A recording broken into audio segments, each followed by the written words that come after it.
தஞ்சை மாநகராட்சி மாமன்ற கூட்டத்திற்கு கருப்பு உடை அணிந்து வந்த அதிமுக உறுப்பினர்கள் மாநகராட்சியில் 32 கோடி ரூபாய் ஊழல் நடந்துள்ளதாக குற்றம் சாட்டி விளக்கம் கேட்டு கேள்வி எழுப்பியதால் உங்கள் தலைவி ஜெயலலிதா தான் ஊழல் ராணி என மேயர் கூற பதிலுக்கு எதிர்க்கட்சித் தலைவர் மணிகண்டன் மேயரை ஒருமையில் பேச திமுக அதிமுக உறுப்பினர்களுக்கு இடையே கடும் வாக்குவாதம் ஏற்பட்டு கடும் அமளியானது.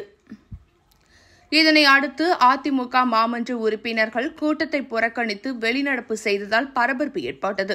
தஞ்சை மாநகராட்சி மாதாந்திர கூட்டம் மாமன்ற கூட்ட அரங்கில் மேயர் சன் ராமநாதன் தலைமையில் நடைபெற்றது. கூட்டத்திற்கு அதிமுக மாமன்ற உறுப்பினர்கள் கருப்பு உடை அணிந்து வந்தனர்.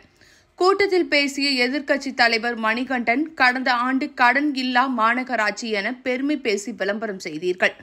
தற்போது மாநகராட்சி ஊழியர்களுக்கு சம்பளம் போட பணம் இல்லாமல் கடனில் தத்தளிக்கிறது. கடன் சுமைக்கு காரணம் என்ன?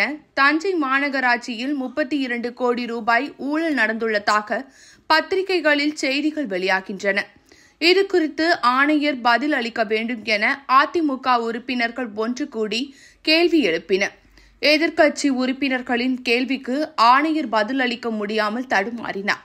அப்போது குறுக்கிட்டு பேசிய மேயர் சன் ராமநாதன், ஜெயலலிதா போல் ஊழல் ராணி யாரும் இல்லை என கூறி ஆத்திரமடைந்த எதிர்க்கட்சி தலைவர் மணிகண்டன் மேயரை ஒருமையில் பேசினார்.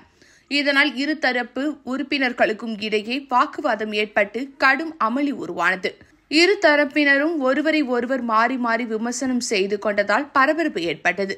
இதனை அடுத்து அதிமுக மாமன்ற உறுப்பினர்கள் மேயருக்கு எதிராக முழக்கங்களை எழுப்பியவாறு கூட்ட அறையிலிருந்து வெளியேறினர். இந்த ஆவணங்களை நீங்கள் எங்களுக்கு கொடுங்கன்னு சொல்லும்போது அவங்க என்ன பண்ணாங்க, என்னுடைய கையில் இன்றைக்கு ஆவணங்கள் இல்லை, ஆனால் ஊழல் குற்றச்சாட்டு தொடர்பாக 32 கோடி ரூபாய் அதில் வருவாய் இழப்பு ஏற்பட்டிருக்கு, ஊழல் நடந்திருப்பதாக சொல்லி லஞ்ச ஒழிப்புத்துறையிலிருந்து எங்களுக்கு 31 இனங்களுக்கான ஆவணங்களை கேட்டிருக்காங்க.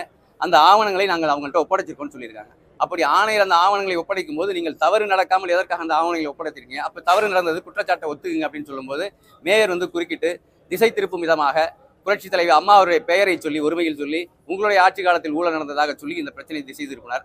அதற்கு அடுத்து இந்த கள்ளக்குறிச்சியில் இன்றைக்கு